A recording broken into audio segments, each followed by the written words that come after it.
हम सब लोग इंडिया शब्द का उपयोग करना छोड़ दें। देश के नाम को लेकर अपने संविधान के साथ छेड़छाड़ करने का मौका बीजेपी के एनडीए। हेलो दोस्तों, एक बार फिर से आप सभी का देसी टीवी भारत पर हार्दिक स्वागत अभिनंदन करता हूं। 2024 चुनाव को लेकर बीजेपी डरी हुई है। बीजेपी इस समय साम दाम दंड भेद की नीति अपना रही है दोस्तों। इससे पहले आपको याद होगा, मोदी के एक साथी ने, मोदी के सलाहकार ने संविधान बदलने की वकालत की थी, जिसका पूरे देश भर में विरोध हुआ।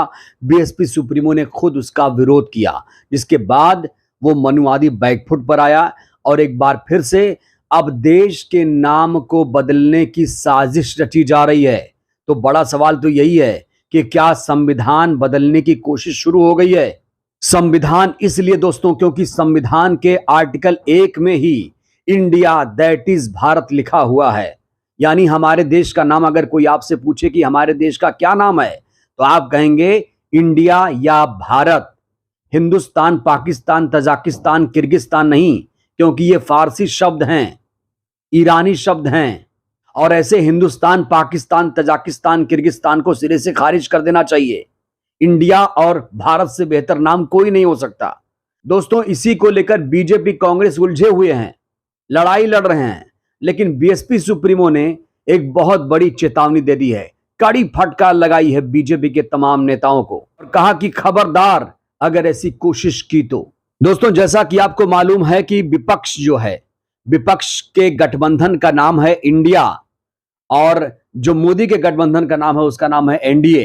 विपक्ष में इस समय 26 दल शामिल हैं, इंडिया में 26 दल शामिल हैं, जबकि एनडीए में 38 दल शामिल हैं। 2024 के चुनाव की तैयारी चल रही है और इसीलिए अब इंडिया शब्द को निस्तो नाबूद करने की साजिश रची जा रही है। खुद बीजेपी के तमाम नेता, मोदी से लेकर भागवत तक, मोहन भागवत तक, आरएसएस प्रमुख मोहन भागवत तक इंडिया शब्द से अब परहेज करने लगे हैं दोस्तों। हम सब लोग इंडिया शब्द का उपयोग करना छोड़ दें। आज दुनिया को हमारी जरूरत है। बिना दुनिया हम चल सकते हैं, दुनिया हमारे बिना नहीं चल सकती। दोस्तों, बीजेपी में तो इतनी ज्यादा बौखलाहट है कि हर जगह से इंडिया शब्द को हटाया जा रहा है। G20 समिट चल रहा है, जिसको लेकर एक इनविटेशन भी सामने आया है, जिसमें लिखा है द प्रेसिडेंट ऑफ भारत। पहले यहां पर लिखा होता था द प्रेसिडेंट ऑफ इंडिया, अब यहां पर द प्रेसिडेंट ऑफ भारत लिखा गया है। चलिए ठीक है, आप भारत लिख सकते हैं, इंडिया लिख सकते हैं, लेकिन क्योंकि आर्टिकल 1 में इंडिया भारत दोनों लिखा हुआ है, तो क्या आर्टिकल 1 से ही संविधान को बदलने की साजिश शुरू हो गई है? तो दोस्तों, हर जगह से इंडिया शब्द को गायब किया जा रहा है। जैसा कि आपने भागवत को सुना, भागवत ने कहा कि इंडिया का नाम खबरदार किसी ने लिया तो अब सभी लोग भारत बोलेंगे। अब बड़ा सवाल यह है, मोदी सरकार जब से सत्ता में आई है 2014 से ही, तब से आप देख रहे हैं तमाम इंडिया नाम से योजनाएं चलाई। Skill India, make in India, Khelo India, फलाना इंडिया, धमकाना इंडिया। आपने देखा उस इंडिया का क्या होगा और कहां कहां से हटाओगे इंडिया हटाओगे तो खर्चा कितना आएगा? आपको यह भी बता दूं कि उत्तर प्रदेश में जब इलाहाबाद का नाम बदला गया था, प्रयागराज किया गया था, तो 300 करोड़ रुपए का खर्चा आया था। और इसको बदलेंगे कहां कहां से बदलेंगे, किस किस जगह से बदलेंगे दोस्तों, ये बड़ा सवाल है। दोस्तों, हमारे देश का नाम भारत और इंडिया रखने का फैसला बाबा साहेब अम्बेडकर ने किया था, संविधान समिति ने किया था। इसी संविधान समिति के अध्यक्ष थे बाबा साहेब और उन्होंने ये फैसला किया था, बाबा साहेब ने, संविधान निर्माता ने, कि हमारे देश का नाम इंडिया रहेगा, भारत रहेगा। और इसी का उल्लेख है आर्टिकल 1 में, अनुच्छेद 1 में। दोस्तों, जैसा कि हमने आपको कहा कि भारी भरकम खर्चा तो आएगा ही, साथ ही साथ नफरत जिस तरीके से बढ़ रही है उसकी तो बात ही छोड़ दीजिए। तो दोस्तों, आप देख रहे हैं कैसी राजनीति चल रही है हमारे देश में।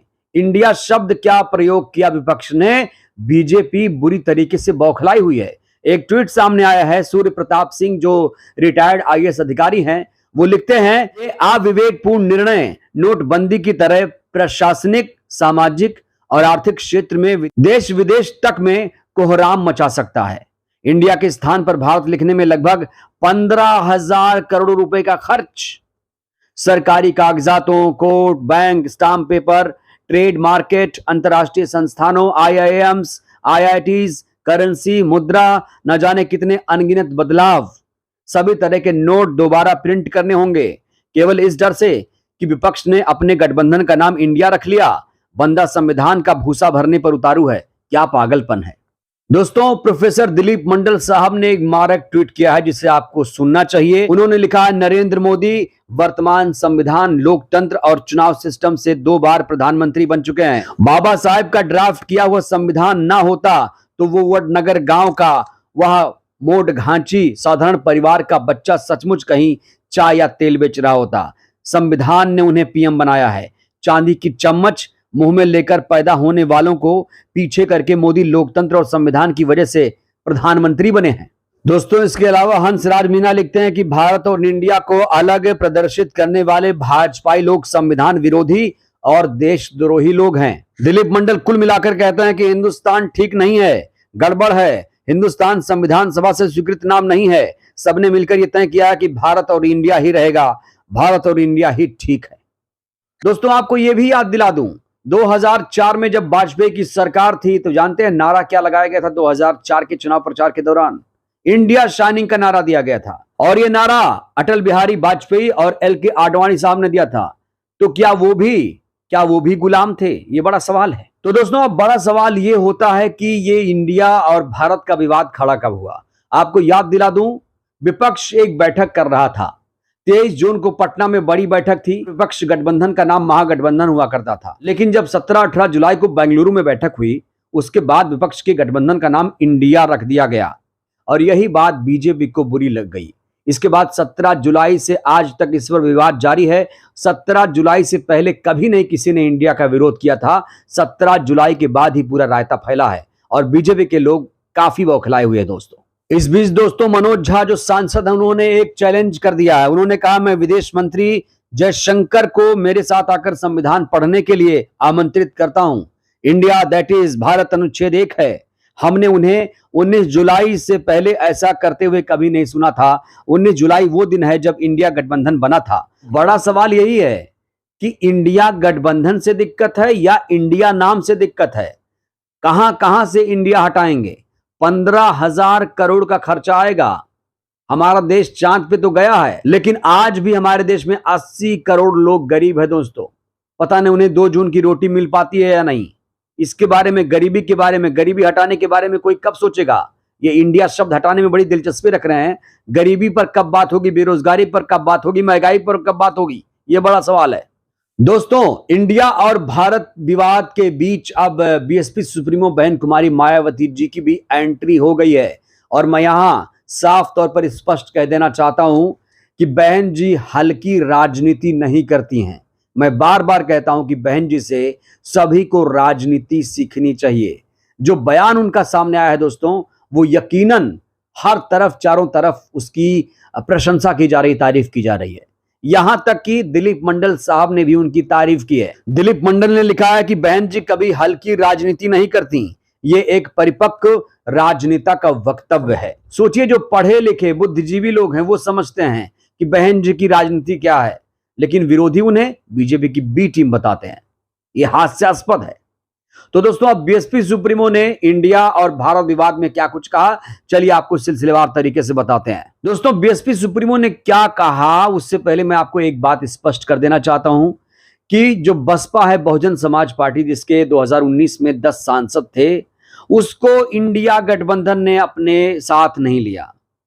तो इस समय बसपा ने अकेले चुनाव लड़ने का ऐलान किया है और कांग्रेस और बीजेपी की विचारधारा से बिल्कुल मेल नहीं खाती है बसपा की विचारधारा, क्योंकि 2 ही विचारधारा है देश में, एक हिंदुत्ववादी और एक अंबेडकरवादी। अंबेडकरवादी जो संविधान के लिए लड़ाई लड़ता है। तो बीएसपी सुप्रीमो है अंबेडकरवादी। तो बीएसपी सुप्रीमो ने कहा क्या है, मैं आपको बिंदुवार तरीके से बताने की कोशिश करता हूं। दोस्तों, उन्होंने कहा, भाजपा को संविधान से छेड़छाड़ करने का मौका विपक्ष ने अपने गठबंधन का नाम इंडिया रख कर दिया है।